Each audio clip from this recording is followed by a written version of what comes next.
Martín Lutero e Ignacio de Loyola representaron dos respuestas a la crisis de la Iglesia Católica en el siglo XVI. El primero creando una nueva Iglesia, el segundo recreando aquella que había abrazado. Lutero fue el iniciador del movimiento conocido como Reforma. Loyola fue el principal inspirador de la Contrarreforma y el fundador de la Orden Jesuita. Ambos fueron hombres de convicciones firmes y de voluntad indomable. Uno dedicó su vida a la fe, abandonando su carrera de jurista, y el otro lo hizo dejando atrás la vida militar. El mundo cristiano, después de ellos, ya no volvió a ser el mismo.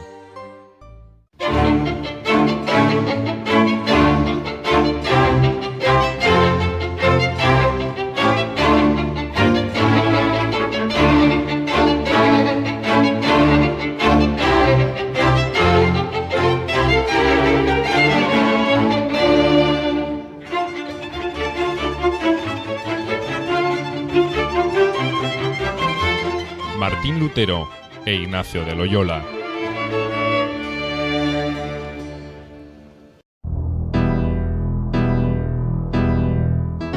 A principios del siglo XVI, la Iglesia Católica, que había abandonado desde el siglo XIV el principio bíblico de pobreza, era el principal propietario de bienes inmuebles de Europa.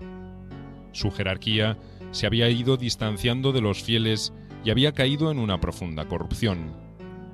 Desde la condena de la pobreza cristiana, realizada por el Papa Juan XXII, numerosas voces se habían alzado desde dentro de la Iglesia, solo para ser calificadas de heréticas y, consecuentemente, reprimidas. Figuras tan distintas entre sí como John Wycliffe, Johannes Huss y Jerónimo Savonarola eran motivo de preocupación para el papado romano. Pero tales disidencias no fueron más que síntomas del inevitable cambio que el cristianismo debía emprender si quería sobrevivir. Dicho cambio fue uno de los acontecimientos más importantes del siglo XVI. En él tuvieron especial importancia un monje alemán y un sacerdote vasco, Martín Lutero e Ignacio de Loyola. Es cierto, y yo querría quizá principalmente insistir en ello, es que son personajes que parten de unas mismas inquietudes comunes. ¿Y cuáles son las inquietudes comunes? Pues la insatisfacción total ante lo que podríamos decir la demanda y la oferta espiritual que la Iglesia Católica ofrece en esa época. Estamos hablando de comienzos del siglo XVI. Los reyes católicos habían empezado reformas importantes en Castilla, con el cardenal Cisneros, y también en Aragón, y hay una serie de reformas importantes de los monasterios, de las órdenes religiosas, de las diócesis, con obispos reformados.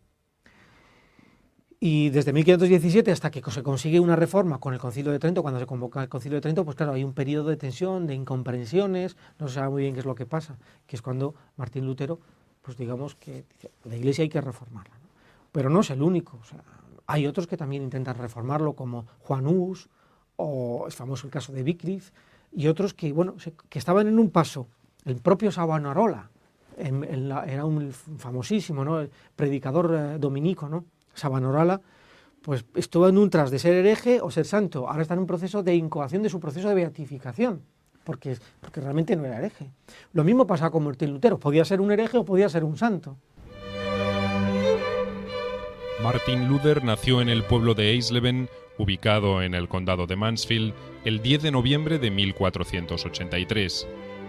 Fue el segundo hijo de un minero y maestro metalúrgico, Hans Luther, y su esposa Margaret Hannah Lindemann. El joven Martin conoció también las condiciones de vida de los campesinos, pues su abuelo y numerosos familiares suyos eran acomodados labradores enfiteutas. Entre su nacimiento y su madurez, el apellido de Martin alteró varias veces su grafía: Luther, Luther, Lutherium, hasta que en 1518 aparece escrito definitivamente como Luther. Entre 1489 y 1497, Martín Lutero concurrió a la escuela de Mansfeld, conocida entonces por su rígida disciplina. Luego pasó por las escuelas de Magdeburgo y de Eisenach, con cuyos estilos, sin tanta rigidez como en Mansfield, se encontró más confortado y estimulado.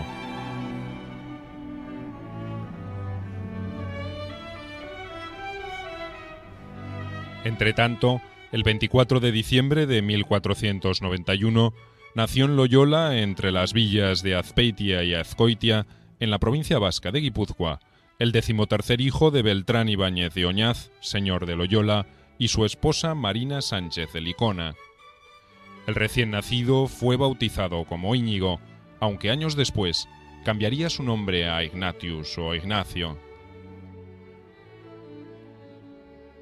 Bueno, Ignacio Loyola decía que nace en el siglo XV, de una familia, bueno, pues en su contexto, en esta tierra, pues notable. No podemos comparar aquí a las familias notables, qué sé yo, con los grandes títulos de Castilla, etcétera. No. Pero dentro de su ambiente, en vasco se les llama jaunchos, un poco los señores de la tierra, ¿no? Que son, pues no muchos. Hay un título, se les da el de parientes mayores en esta tierra, ¿no? Entonces hay una serie de familias, todas ellas con sus palacios, fortalezas muchas veces, que al final forman dos banderías, los oñacinos, Oñaz, Loyolas eran Oñaz, y los gamboínos, Gamboas. Entonces muchas veces pues, hay luchas entre ellos, amenazas, muertes, hay cantidad de cosas, razón por la cual el abuelo fue desterrado por el rey, con otros más, ¿eh? Bueno, entonces el ambiente en que nacen, bueno, un detalle que la vais a comprobar, Loyola está a 1 kilómetro, estará de Azpeitia. Loyola era un valle precioso, verde hasta hace muy poco tiempo, ya se va complicando con edificaciones y casas, ¿no? Hay que pensar que en aquel tiempo la casa torre era una casa totalmente aislada, rodeada de bosques, etcétera, a 1 kilómetro del pueblo de Azpeitia, el pueblo, municipio, parroquia de patronato de la familia Loyola, que era la que presentaba al párroco, al obispo, a que le nombrase. Parroquia donde está la pila bautismal donde fue bautizado Íñigo de Loyola. En 1501, Martín Lutero ingresó en la Universidad de Erfurt, dominada por franciscanos, dominicos y agustinos, para emprender sus estudios. Con tan buena disposición que 4 años más tarde alcanzó el grado de maestro en artes liberales. En ese periodo, el joven estudiante profundizó sus conocimientos en filosofía aristotélica, lógica, dialéctica, retórica y gramática, así como en las principales ciencias, música, aritmética, geometría y astronomía. Pero también conoció las corrientes nominalistas y humanistas que se habían asentado firmemente en Erfurt. Podía dar ya el siguiente paso e ingresar en la Facultad de Jurisprudencia. Sin embargo, todo cambiaría como consecuencia de una tormenta eléctrica. El 2 de julio de 1505, Lutero regresaba a Erfurt después de haber visitado a sus padres y fue sorprendido por una tempestad cerca de Stottenheim. Un rayo, al caer cerca de él, lo arrojó de su montura. En el barro, bajo la lluvia, temblando espantado, Martín pidió ayuda a Santa Ana, prometiéndole que si salía de esa circunstancia con vida, se haría monje. Así fue, e ingresó en el monasterio de los ermitaños agustinos de Erfurt. Mientras tanto, en Loyola, en 1506, falleció la madre de Íñigo. Una parienta cercana de la reciente difunta envió una nota ofreciéndose a tomar a su cuidado, como hijo propio, a uno de los huérfanos para educarlo e introducirlo en la corte. Así, Íñigo fue enviado a su palacio de Arévalo, donde vivió alrededor de 11 años. Recibió allí la formación de los caballeros cortesanos de la época.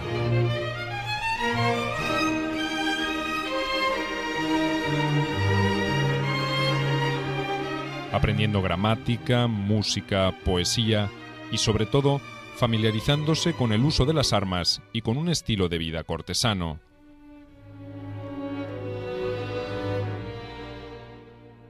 el centro de Castilla está Arévalo, donde Ignacio de Loyola pasó niñez, juventud, infancia, tuvo relaciones, como no, tuvo un hijo, vamos, no...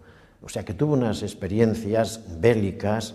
No era militar, esto de que se suele decir la compañía de Jesús asimilando la compañía militar, pues no, eso no es cierto, era un hidalgo que tenía obligación de luchar como todos los hidalgos. Mientras Íñigo de Loyola brillaba en justas y salones, Martín Lutero se ordenaba sacerdote. Por entonces, el vicario general de la orden agustina, Johannes von Staupitz, empezó a interesarse en el joven monje e hizo que el prior le encomendase la memorización página por página de las Sagradas Escrituras. Fue tan asombroso el resultado que Staupitz lo tomó bajo su personal dirección espiritual. Pronto, en 1508, lo llevó como profesor asistente a la recientemente fundada Universidad de Wittenberg y le encargó que se preparase para el doctorado en la Facultad de Teología. En realidad, Lutero se sentía incapaz e indigno de tan altas expectativas, pero Staupitz mantuvo su oferta. Un año más tarde, al morir un profesor de la Facultad de Teología de la Universidad de Erfurt, Lutero fue enviado a reemplazarlo. Cuando en 1510 se produjo un severo conflicto entre dos sectores de su orden, el claustro de Erfurt, descontento con la posición asumida por Staupitz, envió a dos representantes a Roma para apelarla.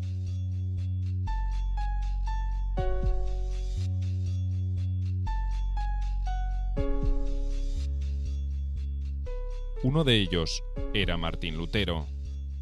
La misión fracasó, pues el Papa Julio II ordenó obedecer a Staupitz, pero la anécdota ilustra la confianza que el monje despertaba entre sus compañeros. Martín Lutero, que es un fraile agustino, ermitaño de San Agustín, pues él es un devoto de, como todos, ¿no? En fin, va a Roma pues pensando que es pues, el tema de las indulgencias, pues que es lo que se creía, y no, se escandaliza, ve una Roma pues de corrupción, porque realmente era así, pero luego, digamos, a posteriori, él es el que hace esa valoración, digamos, luego se decía Roma veduta fede perduta, ¿no? Una vez que ve Roma, pues se acaba la fe, ¿no? Porque era realmente un periodo de crisis general en la Iglesia. Al volver a Sajonia, en 1510, Lutero respetó la sentencia de Roma. En 1512 fue designado representante del prior y director de estudios de la universidad. Recibió el grado de doctor en teología e ingresó en el Senado universitario. Le fue otorgada inmediatamente la cátedra de Sagrada Escritura, que ocuparía ya el resto de su vida. En sus clases, Lutero hizo especial hincapié en dos frases de la epístola a los romanos que le habían causado profunda impresión. La primera era: en el Evangelio se revela la justicia de Dios. La segunda: el justo vivirá de la fe. Para Lutero, esto significaba, en primer término, que la justicia divina no es administrada por la Iglesia a través, por ejemplo, de la venta de indulgencias, sino que ella es entendida como la misericordia por la que Cristo nos hace justos. La justicia es un don gratuito de Dios y no un bien que podamos comprar. En segundo lugar, solo la fe es necesaria para el justo, porque ella le permite recibir el don de Cristo. Y esa fe no es mera obediencia, sino más profundamente, confianza en la realidad del amor divino. Tal realidad se revela en las Escrituras y más específicamente en la figura de Cristo crucificado, que carga sobre sí los pecados del mundo. ¿Cuál es el gran descubrimiento de Lutero? Que luego pues, los investigadores dirán que es un descubrimiento de él, pero que es una cosa que ya estaba descubierta, ¿no? El descubrimiento suyo es el siguiente. Ante un Dios, no sé, justiciero, etc., el concepto de justificación que llama es que somos justificados por Cristo. Y que entonces eso lo tenemos que aceptar con pura y plena fe. Y no somos justificados por nuestras obras, lo que hacemos, No. es una cosa totalmente gratuita. Bueno, esto a él le hace comprender luego toda la Sagrada Escritura de un modo distinto y es una de las claves de lo que podríamos llamar el Evangelio de Lutero. En 1507, el papado había autorizado, para financiar la nueva Basílica de San Pedro en Roma y los gastos de una eventual campaña contra los turcos, la venta de bulas de indulgencia, por la que los señores adquirían una licencia para extender el perdón a los pecadores y liberar a las almas recluidas en el purgatorio. Este comercio de indulgencias tenía numerosos opositores dentro de la Iglesia. Desde 1514, Lutero utilizó su cátedra para pronunciarse claramente contra el comercio de indulgencias, denunciándolo como una maniobra de Satanás, quien trata de ocultar a los hombres que la penitencia es mejor que las indulgencias y que la mejor penitencia es la enmienda. En la víspera de la festividad de Todos los Santos, el 31 de octubre de 1517, Lutero clavó en las puertas de la iglesia del castillo de Wittenberg un texto con 95 tesis en latín, rebatiendo la predicación de las indulgencias. Un año más tarde, la Facultad de Teología de París elaboraría un documento coincidente en varios puntos con las tesis de Lutero. Lo novedoso era la insistencia en dos principios, a saber, que Dios perdona gratuitamente los pecados y que el único criterio para juzgar opiniones religiosas es la fidelidad a las Escrituras. El problema en cuestión, básicamente, es si Lutero admite que la Iglesia o no es la mediación entre Dios y los hombres. Entonces, Lutero llega, que este es el punto clave, niega que la Iglesia sea mediadora entre Dios y los hombres. Y con eso hace todo, porque niega ya los sacramentos. Y sobre todo niega lo más importante, que es la plenitud de potestad espiritual del pontífice. Porque entonces el Papa no pinta nada. O sea, es uno más de entre los obispos. Roma, en la primera fase, León X, no se dio cuenta de lo que suponía la actitud de Lutero, la actitud inicial de Lutero. Lo tomaron y así se expresaban algunos como cosas de frailes, como si fuese una de tantas guerras entre distintas familias religiosas, de agustinos contra dominicos. Y así, en realidad, también había de eso, ¿no? No le dio la importancia, no supo medir las consecuencias, ni mucho menos. Lutero envió copia de sus tesis a Alberto de Hohenzollern para que éste pudiera rebatirlas. En vez de eso, el cardenal lo acusó ante Roma de herejía.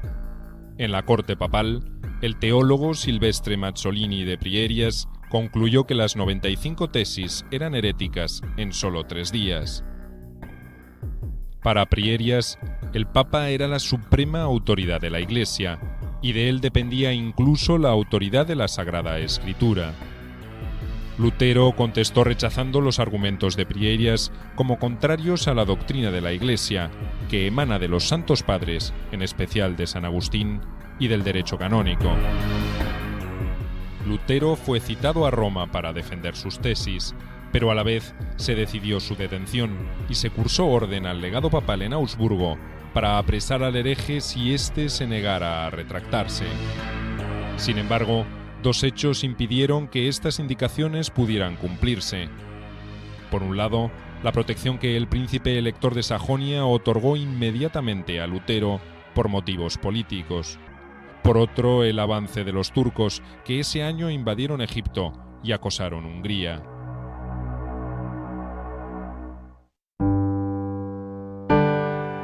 Mientras Lutero reafirmaba sus opiniones, en España moría Fernando el Católico, y era reemplazado por Carlos de Gante con el nombre de Carlos I de España.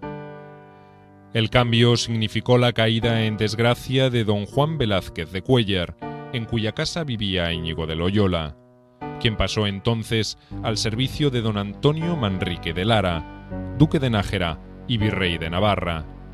A su servicio, Íñigo demostró inteligencia y coraje, interviniendo activamente en la pacificación de varios conflictos entre villas, especialmente en Nájera y Guipúzcoa.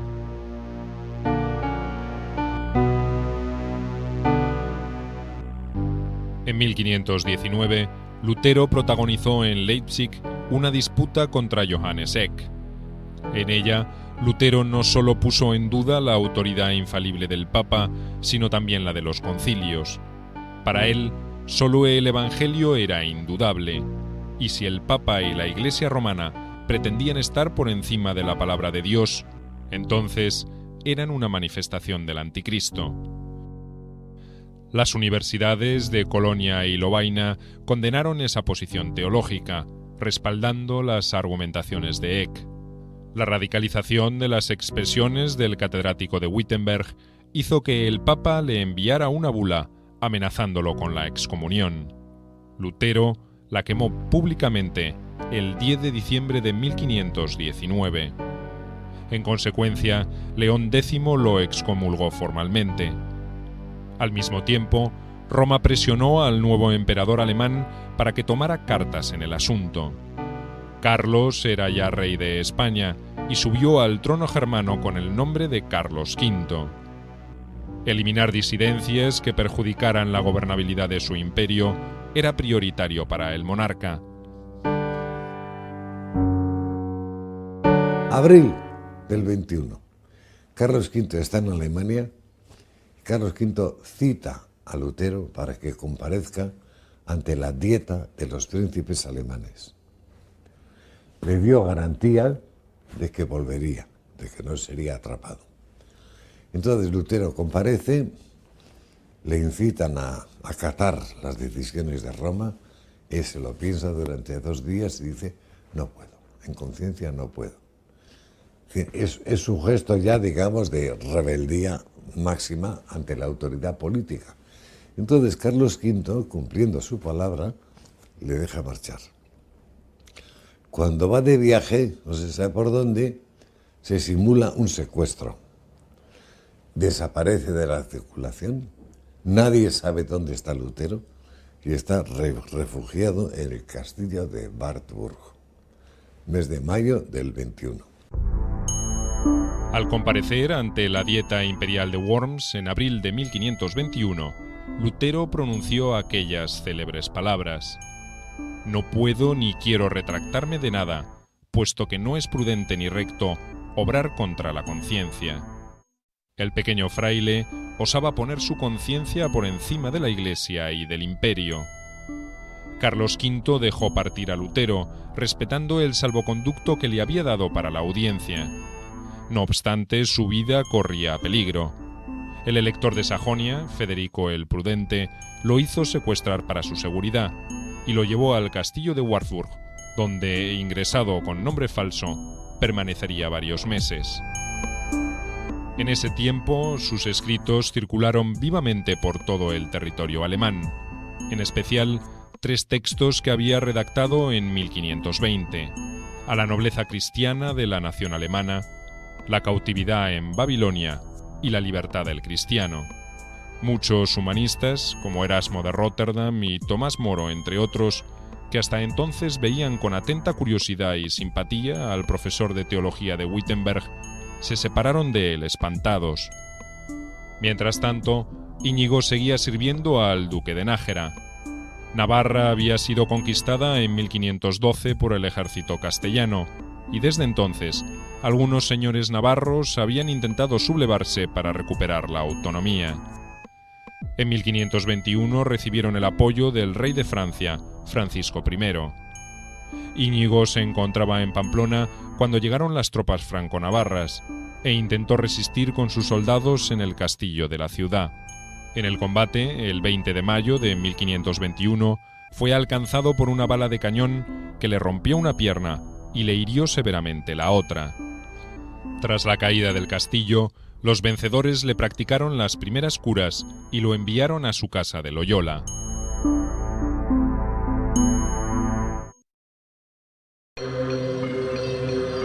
A pesar de las 3 operaciones en la rodilla que le practicaron en los meses siguientes, quedó cojo por el resto de su vida. Mientras estaba inmovilizado recuperándose, pidió a su cuñada que le diera algo para leer, en lo posible novelas de caballería. Pero en la casa no había más libros que Una vida de Cristo y El año cristiano, que contenía la biografía del santo de cada día. Fueron estas lecturas las que motivaron su transformación espiritual. Y entonces, curiosamente, surge en un hombre que llevaba una vida totalmente distinta, pues surge una pregunta. Lee la vida de San Francisco de Asís. Y si él hizo esto, ¿por qué yo no? ¿Por qué? Domingo de Guzmán, lee la vida. Y si él hizo esto, ¿yo por qué no? Y así otros más. Es decir, esto ya es una pregunta que le va surgiendo de dentro. Luego la Vita Christi, bueno, pues se va acercando a la vida de Cristo con sus misterios, todo aquello. Y entonces es verdad, pues que él también tiene una iluminación, una aparición, dice él, y entonces se da una conversión profunda en San Ignacio. El momento que ya toda su vida anterior le da asco. Y está descubriendo otro mundo distinto. La devoción de Íñigo por la Virgen nació de una visión que tuvo mientras se recuperaba en la casa de su hermano en Loyola. Aquello lo decidió a no servir ya a gobernantes en la tierra, sino solo al Rey de los cielos. Peregrinó al santuario de la Virgen de Montserrat y dejó sus armas a los pies de la estatua.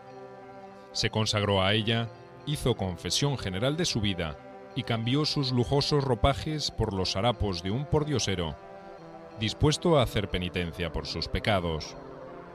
Se dirigió entonces a Manresa, donde vivió cerca de un año en una cueva, practicando ayuno y meditación.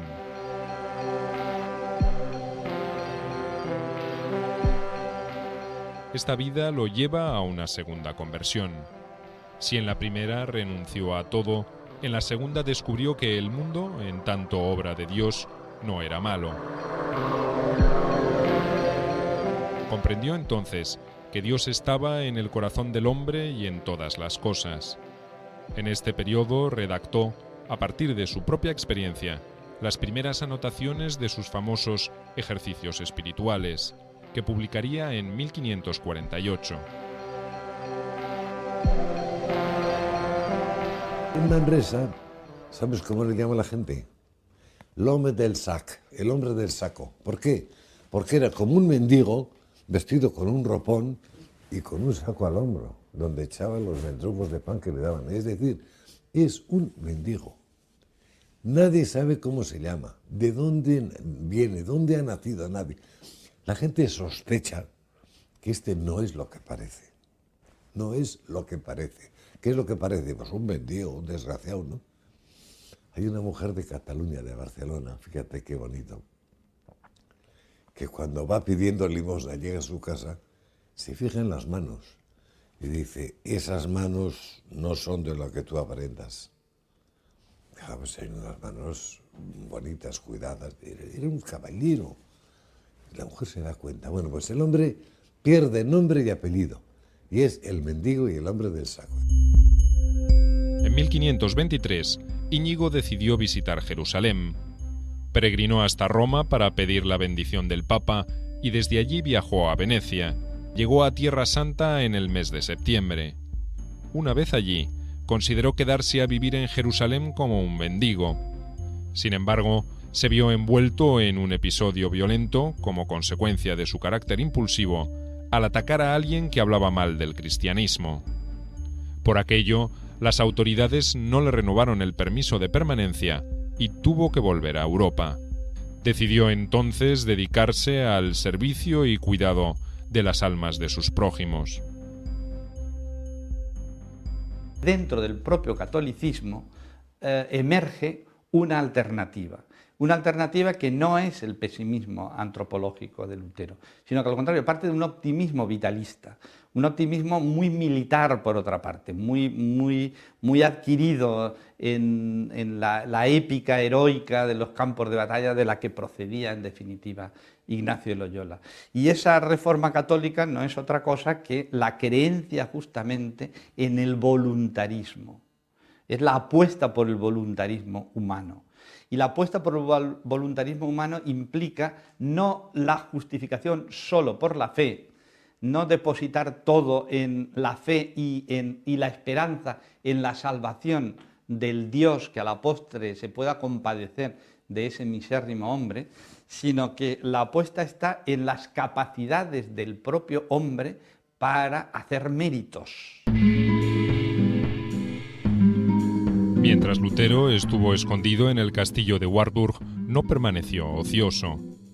En septiembre de 1522 publicó su traducción del Nuevo Testamento a la lengua alemana. Para hacerla, se apoyó en la edición griega realizada por Erasmo. Su éxito fue tal que vendió 3.000 ejemplares en un par de meses. Luego, ya de regreso en Wittenberg, formó y coordinó un equipo de eruditos que lograría traducir al alemán la totalidad de la Biblia. La primera edición de la Biblia alemana vería la luz en 1534 y la segunda, revisada, en 1541.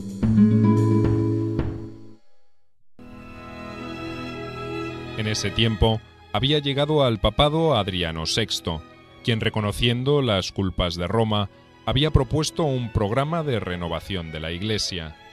Por otra parte, Lutero tomaba conciencia de que su prédica podía tener consecuencias no deseadas, como el levantamiento de los campesinos contra sus señores. Lutero fue el agente decisivo final, desencadenante de la gran represión de los campesinos en aquel terrible escrito. Quiso primero lograr la paz, no lo logró, y tiene un escrito breve contra las hordas asesinas de los campesinos, donde dice a los príncipes: rajad, matad, degollad a los campesinos como si estuvieseis matando al demonio. Fue tremendo, en 1525. Promovida por Thomas Müntzer, la rebelión de los campesinos fue duramente criticada por Lutero.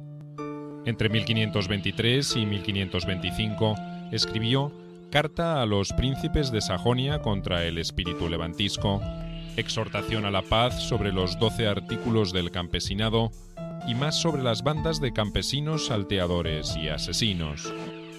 Müntzer pretendía realizar el reino de Dios en la tierra, pero para Lutero eso no era más que una tentación demoníaca. De regreso a Barcelona, después de su peregrinación a Jerusalén, Íñigo decidió estudiar latín y filosofía. Una vez que hubo dominado el idioma, ingresó en 1526 en la Universidad de Alcalá de Henares. Cuidaba a los pobres y enfermos en el hospital de la universidad, donde fue enfermero y cocinero, pero también enseñaba el catecismo y practicaba ejercicios espirituales. Porque también los estudiantes de Alcalá pues tendrán 18 años o 20 años, y él tiene 30 y muchos ya, ¿no? Aparte de eso, sigue vestido con el ropón. Sigue hablando de cosas espirituales a la gente. Se acoge, siendo un hijo de una familia notable, se acoge al hospital de la universidad. Y el hospital de la universidad lo convierte pues en una plataforma de acción donde van una serie de gentes, hombres, mujeres, jóvenes, tal, a oírle, a oírle, a oírle. Claro, este es un seglar, no nos olvidemos, es un seglar. Su gran experiencia espiritual de Manresa, que esa no te la voy a contar, él la transforma en un paradigma para todos los demás. Ya nacen los ejercicios espirituales. Los primeros apuntes de ese libro los escribió en Manresa. No era todo, pero era el núcleo fundamental de aquello, ¿no? La Inquisición sospechó de él. Lo encarceló durante un par de meses y luego lo liberó, prohibiéndole vestirse con los harapos que usaba, que semejaban hábitos de religioso, y que predicase sobre temas de fe sin tener estudios teológicos. Íñigo cumplió lo que se le había ordenado y marchó a Salamanca para proseguir sus estudios. Gracias a la ayuda económica de unos amigos, Íñigo pudo marcharse a París, donde estudió en el Colegio Monteagu y más tarde, entre 1528 y 1534, en la Universidad de la Sorbona. Allí obtuvo el título de maestro en filosofía y comenzó sus estudios de teología que nunca concluyó. En estos años cambió su nombre por el de Ignacio.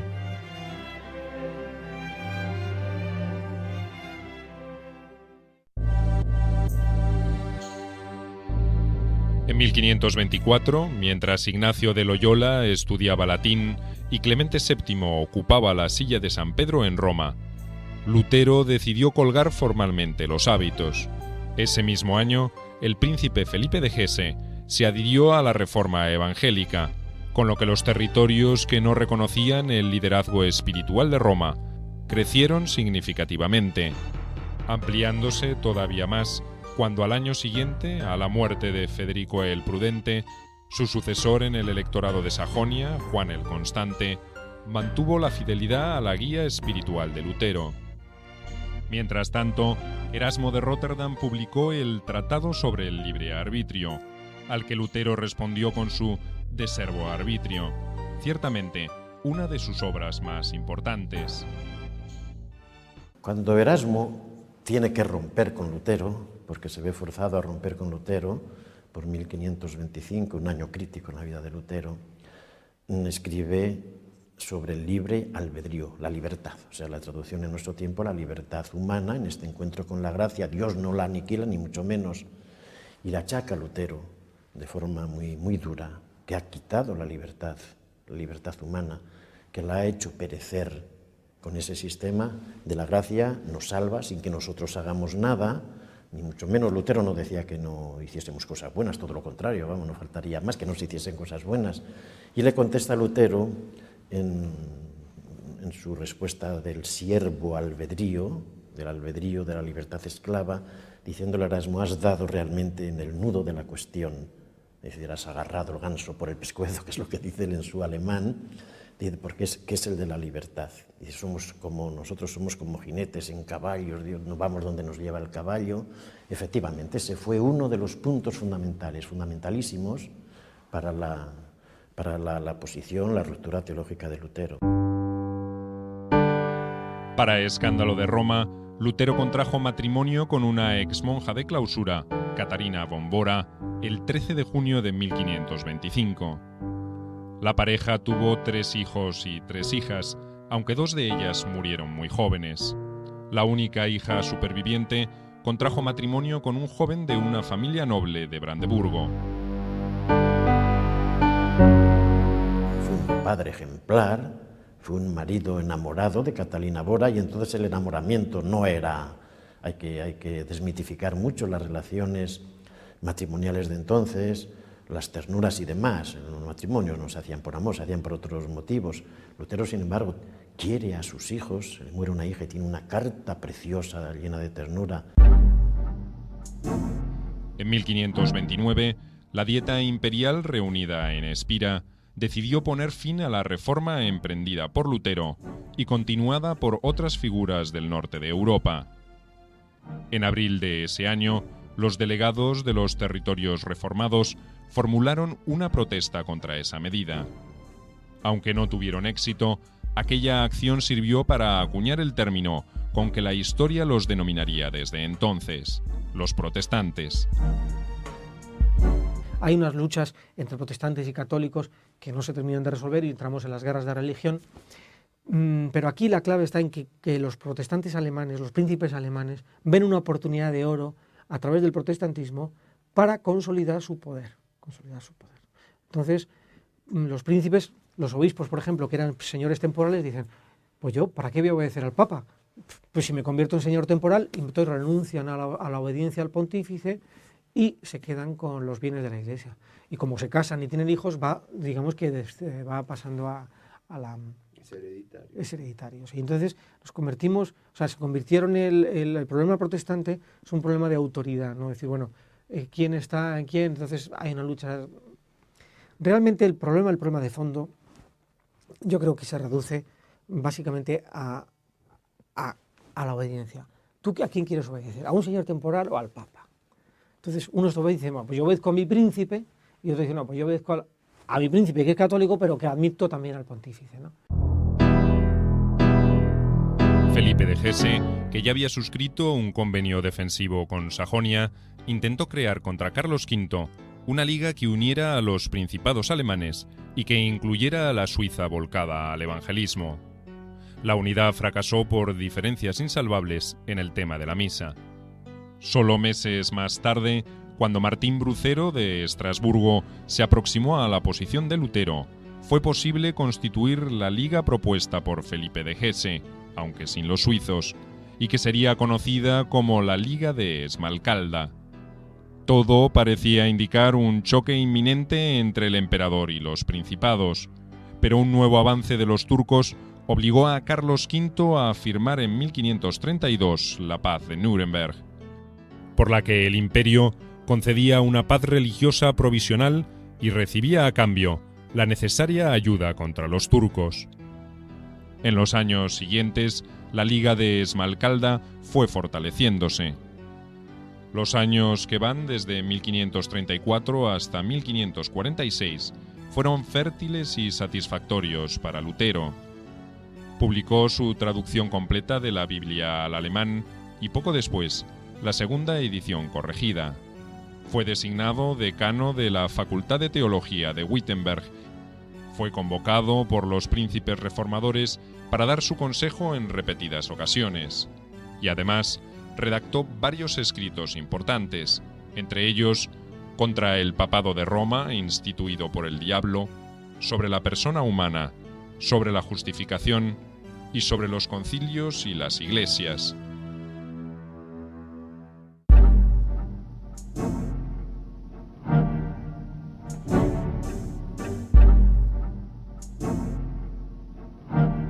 En tanto, Ignacio formó en París un grupo con 6 amigos, con los que hizo votos de pobreza y castidad. Todos se comprometieron a ir juntos a Tierra Santa, y si ello no fuese posible, ponerse a disposición del Papa. Antes de eso, Ignacio se dirigió a caballo a su tierra natal, donde vivió unos meses. Luego partió para encontrarse con sus amigos en Venecia y viajar hacia Jerusalén. Los amigos de Ignacio llegaron a Venecia en enero de 1537. El 24 de junio, con la aprobación de Pablo III, Papa desde 1534, todos ellos se ordenaron sacerdotes. Ignacio pidió permiso al pontífice para ir a Tierra Santa y obtuvo su autorización. Pero la guerra entre los turcos y la cristiandad hizo que durante todo ese año no hubiese rutas operativas hacia Jerusalén. Ante la imposibilidad de realizar el viaje deseado, los fieles amigos discutieron si debían disolver el grupo o permanecer unidos y formar una orden religiosa. Mientras avanzaban en sus deliberaciones, se dirigieron a Roma a ofrecer su obediencia al Papa, tal como habían decidido. Cerca de Roma, Ignacio y 2 de sus amigos entraron a orar en la pequeña capilla de la Estorta. Allí, Ignacio tuvo una visión en la que experimentó que Dios lo ponía en comunión con Cristo y le pedía servicio. Todos estuvieron de acuerdo en formar entonces una orden, y fue Ignacio quien pidió que se llamara Compañía de Jesús. Se trataba de ser compañeros de Jesús, comprometidos con el servicio de Dios y el bien del prójimo. La utopía está al alcance de la mano. La visión de Loyola es que la utopía, el cielo, está al alcance de la mano. No hace falta. Él acaba con... los jesuitas introducen una serie de valores fundamentales, aparte de ese optimismo vitalista al que me estoy refiriendo. Introducen, de hecho, la posibilidad de, como he dicho antes, redimirse con enorme facilidad, confesiones a bajo precio. Introducen la crítica total a las fustigaciones, al castigo físico que las otras órdenes religiosas en cambio promocionaban. Ellos consideran que no tiene ningún sentido someterse a toda esa serie de latigazos, de machacarse el cuerpo, cuando lo que hace falta es invertir toda la capacidad de energías posibles al servicio de la causa concreta, que es, en definitiva, hacer méritos para llegar al cielo. En mayo de 1539, Ignacio presentó al Colegio Cardenalicio la base de los estatutos de la Compañía de Jesús. Los mismos estipulaban que los miembros no usarían hábito alguno ni practicarían ejercicios de penitencia ni asistirían al coro, pero sí concentrarían sus esfuerzos en el servicio de Cristo y de la Iglesia. Pablo III aprobó la formación de la nueva orden en septiembre de 1540. Desde el primer momento, Ignacio fue elegido superior general o prepósito de la orden. Desde entonces hasta 1554 se dedicaría a redactar las constituciones jesuitas, creando una organización cuasi militar que exigía obediencia absoluta al Papa y a los superiores de la orden, pero total independencia respecto de otras autoridades eclesiásticas y seculares. Además, la orden dirigida por Ignacio tendría un rol trascendente en el Concilio de Trento, cuyas deliberaciones se extendieron con intermitencias desde 1545 hasta 1563. Mientras en Eisleben, el 18 de febrero de 1546, moría Martín Lutero, Ignacio de Loyola, preocupado por la difusión de la palabra de Dios y la defensa del Evangelio, enviaba misiones a los países protestantes, así como a los más lejanos confines del mundo. Él decía, ¿cómo se pueden resolver los problemas de la Iglesia? Solo con 3 reformas. Que el Papa se reforme a sí mismo, que el Papa reforme a la curia y que el Papa reforme la ciudad de Roma. Si se consiguen estas 3 cosas, se acabaron todos los problemas. Este era el programa de Ignacio de Loyola. Sin embargo, Martín Lutero es que no tenía esa visión. Martín Lutero era, ¿cómo se reforma la Iglesia? Porque el Papa es el anticristo. O sea, él convierte la religión en una ideología víctima de sus propias ideas, ¿no? Porque él al principio no es así, y convierte todo en ideología. Entonces, él es regionalista, nacionalista, en el sentido de que interesa a las naciones, la conformación de las naciones, la nación alemana, por eso traduce el Nuevo Testamento, quiere una nación poderosa. O sea, él es nacionalista en ese sentido. Sin embargo, Ignacio de Loyola tiene una visión universalista. El 31 de julio de 1556, el fundador de la orden jesuita, Ignacio de Loyola, falleció en su celda en Roma. En sus años como general de la orden, creó el Colegio Romano. Fundó orfelinatos y casas para muchachas pobres, así como hogares para prostitutas que quisieran cambiar de vida. Promocionó misiones por todo el mundo, implantó la catequesis a niños y colaboró activamente en la primera fase del Concilio de Trento. A su muerte, los miembros de la Compañía de Jesús eran ya más de 1000. Fue beatificado el 27 de julio de 1609 y canonizado el 22 de mayo de 1622.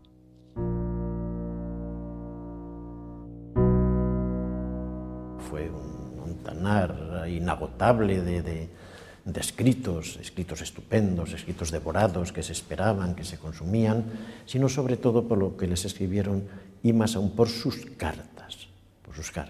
O sea, hay una correspondencia de Ignacio, además editadas, que se conocen, muy amplia, y de Lutero las cartas de la edición crítica y demás. Eso nos permite llegar a ellos mejor que otros testimonios, ¿no?